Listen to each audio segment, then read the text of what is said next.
અમદાવાદ શહેરમાં હત્યાનો બનાવ દિવસે ને દિવસે હવે વધી રહ્યા છે। તેવામાં હત્યાનો વધુ એક બનાવ સામે આવ્યો છે।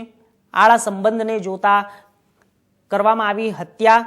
અમદાવાદના કાગડાપીઠ પોલીસ સ્ટેશન બહેરામપુરા વિસ્તારની અંદર 38 વર્ષીય યુવકની હત્યા કરવામાં આવી, જેમાં નીતિનભાઈ અશોકભાઈ પઢિયાર નામના વ્યક્તિની હત્યા કરવામાં આવી છે। જેમાં હત્યા કરનાર આરોપી કિરણ રમેશભાઈ ચૌહાણ 40 વર્ષ તેમજ ગણપતભાઈ સરધરા ઉંમર વર્ષ 35ની પોલીસ દ્વારા ધરપકડ કરવામાં આવી હતી।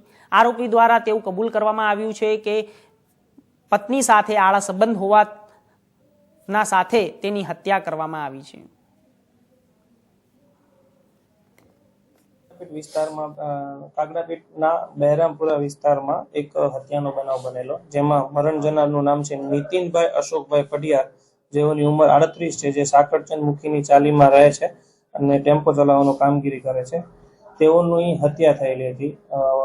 તાત્કાલિક કાગડાપીઠ પોલીસમાં ગુનો દાખલ કરવામાં આવેલો, જેમાં બીએનએસની કલમ 103(1), 115(2), 54 તથા જીપી એક્ટની કલમ 135/1 ના ગુનો કલમ અનુસંધાને ગુનો નોંધીને આગળની તપાસ હાથ ધરવામાં આવેલી, જેમાં ગણતરીના કલાકોમાં જ કાગડાપીઠ પોલીસની ટીમે જે આ ગુનામાં 2 આરોપી હતા તેઓની ધરપકડ કરવામાં આવેલી છે।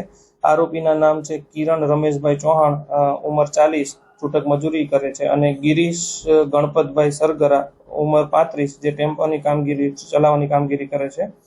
તેઓની તાત્કાલિક અસરથી ધરપકડ કરીને આ જે મર્ડર કરવામાં આવેલો હતો તેના આરોપીને પકડી પાડવામાં આવ્યા છે।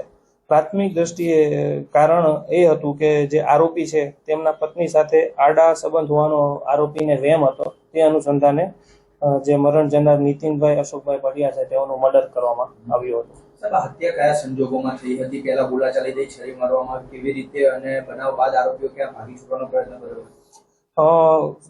જે આ કામના આરોપી છે કિરણ રમેશભાઈ ચૌહાણ તથા ગિરીશ ગણપતભાઈ સરગરા, તેઓને એવો વહેમ હતો કે કિરણભાઈની જે પત્ની છે તેઓની સાથે આ જે કામના મરણ જનાર છે તેઓને આડા સંબંધ હતા, અને તે વહેમની નજરે જોતા તેઓ સાથે પ્રાથમિક બોલાચાલી કરીને ત્યારબાદ છરીનો ઘા પેટના ભાગમાં ઝીકીને જે મરણ જનાર છે તેઓની હત્યા કરવામાં આવી। આરોપી કે મૃતકનો કોઈ ગુનાહિત બેકગ્રાઉન્ડ ઇતિહાસ? કિરણ રમેશભાઈ ચૌહાણ છે તેઓના વિરુદ્ધ પ્રોહિબિશનના 3 ગુના નોંધાયેલા હતા, અને ગિરીશ ગણપતભાઈ સરગરા અને દેવા નામના વ્યક્તિ છે તેઓનો કોઈ ગુનાહિત ઇતિહાસ હાલ છે નહીં।